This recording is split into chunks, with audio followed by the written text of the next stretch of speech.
Hi, folks. Welcome to MITEINSIGHTS book review and overview. And my name is George Koshi. It's a very old book that I've chosen this month, the Bible. No, I'm just kidding. Talking of the Bible, this book is like the Bible for sales consultants. And the book that I've chosen is Spin Selling by Neil Rackham.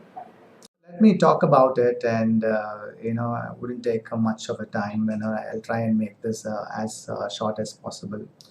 Most of the sales books are generally written by sales guys or somebody who understands sales, but this book is a little different. It is written by a psychologist who did extensive research on this subject. This book was published way back in 1987 by the Bagawa Publishing Limited in a different name called Making Major Sales, and it became very popular. And then later they changed it to Spin Selling. The reason why it became very popular was because the book was written based on the outcome of a research done by the HUTHWAITE research group. They observed over 35,000 sales calls done by 10,000 salespeople in 23 countries over 12 years. That's the kind of extensive research that has gone into this making of this book. It could break many of the myths that was there during that time associated with selling skills. You might be selling a low value good, or it could be a kind of a bigger pursuit that you are doing for an IT solutions. It could be a multi-million-dollar deal, or it could be channel sales, or it could be counter sales, or it could be retail sales. It could be any of the different kinds of sales that we make. It could be automobiles, various kinds. So the myth is that selling skills are the same whatever you sell. That's a myth.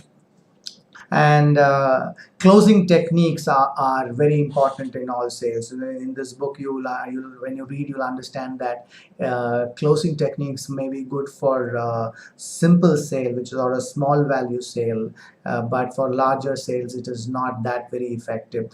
I'm not saying that it is not important, but it is not very effective. And so is open-ended questions. You find most of the sales guys, sales trainers, you'll find that talking about closed-ended questions and open-ended questions, and open-ended questions are more effective is what they generally say. But this book talks about that it's not true that it's only open-ended questions or it's only close-ended questions that are effective. It is basically the type of questions that you ask the client. That's more and more important. And finally, opening with a benefit statement. You walk into a client's place, and the first thing that you say to your client should be a benefit statement.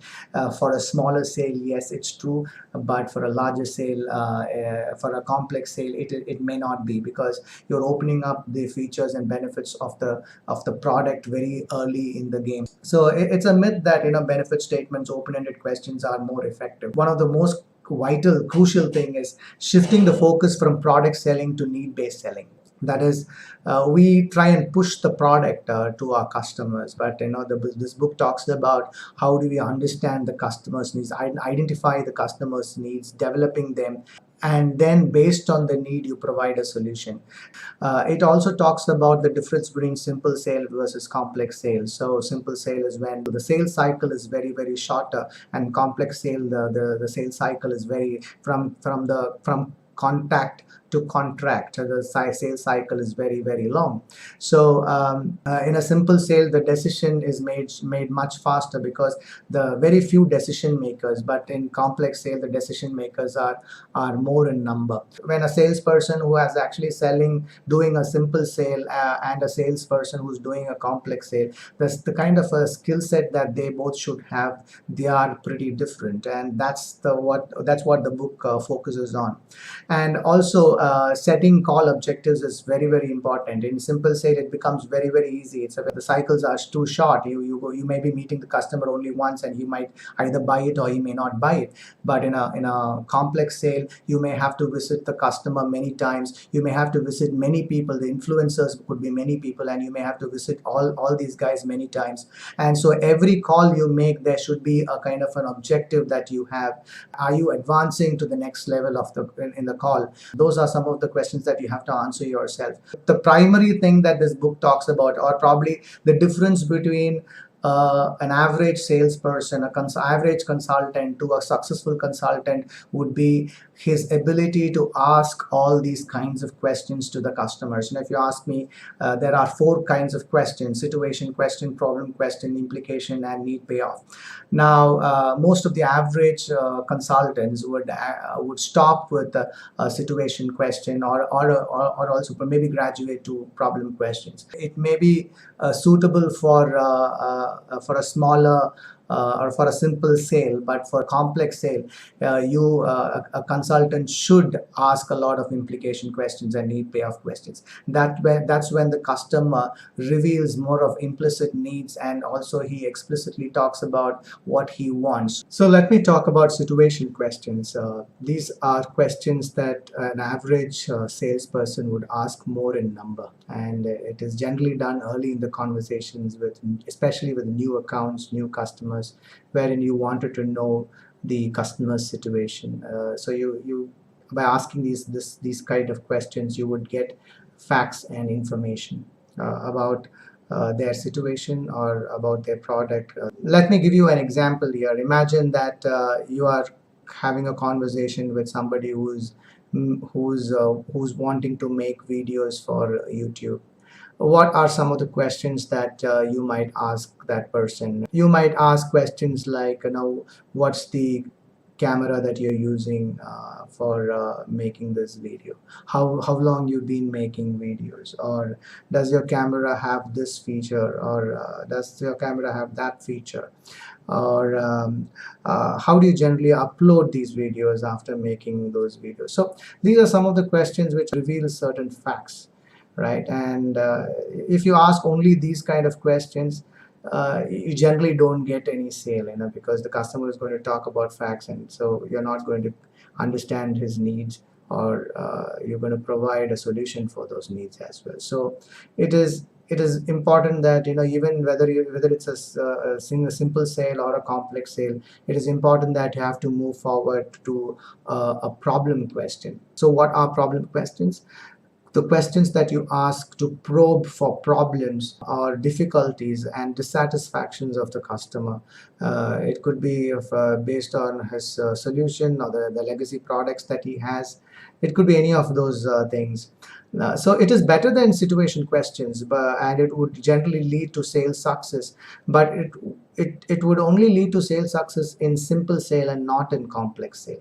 Some of the cultures, may not allow you to ask problem questions also. So it is important that you have to graduate to the next kind of questions as well. Now, what are some of the problem questions that you may ask? Are you happy with the quality of the video that you make? Or you can also ask, do you have any difficulties in editing your video before uploading it onto YouTube? Or probably you can ask, do you find it difficult to edit so that it is easy for you to upload to YouTube? Or you could ask, are you really satisfied with the outcome of the video that you make? Now, these are some of the questions that you may ask as a problem question. Now, having heard that, it is important that you have to move to the implication questions. Since you have asked problem questions and the customer would have talked about his or her problems, the effects and consequences or implications of the problem also has to be asked in the form of a question, and that's exactly what you do through implication question. It is seen that it leads to sales success in both simple and complex sales. So the reason for sales success is mostly because the customers would be able to see the value proposition compared to the cost that he is going to spend for buying the solution, wherein he talks about various effects and consequences or implications of the problems that he had spoken. And so he sees the value proposition there. It might be very difficult to ask these questions, so it is important that you have to develop a skill in framing these questions, scripting these questions, and asking at the right time to your customers.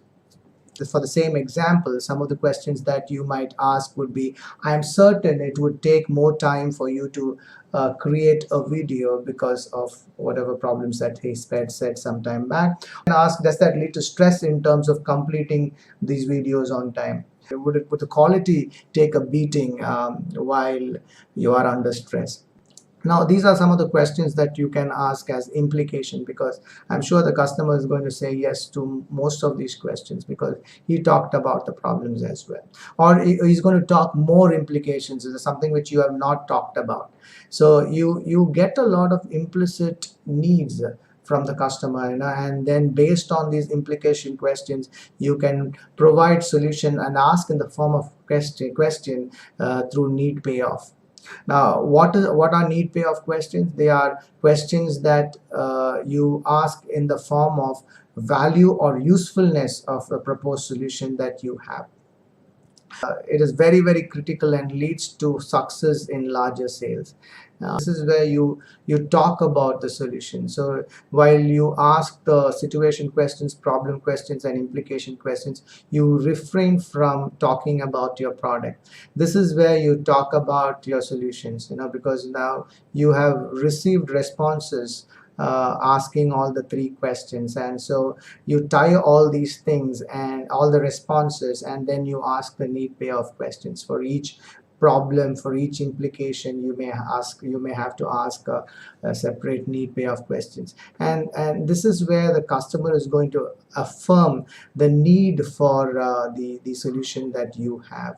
So it becomes very, very crucial and very important that you have to ask a lot of need payoff questions as well. What are some of the need payoff questions that you can ask? For the example that I was talking about, you can ask how useful it would be to create videos and edit it in the same software. If you can edit the videos and upload the videos to YouTube directly from the camera. Now, it may not be a kind of a easy way, but then for small videos and quick videos, you can ask that, depending on the problem that the customer has. So overall, a must-read book for all consultants who want to identify customer needs and solve their problems. All I ask you to do is, this book has helped me a lot, and I would say that buy, read, and practice. It's very, very important to practice. Create a database of questions that really work for you, and work on that as a consultant. And that's it from me. Thank you.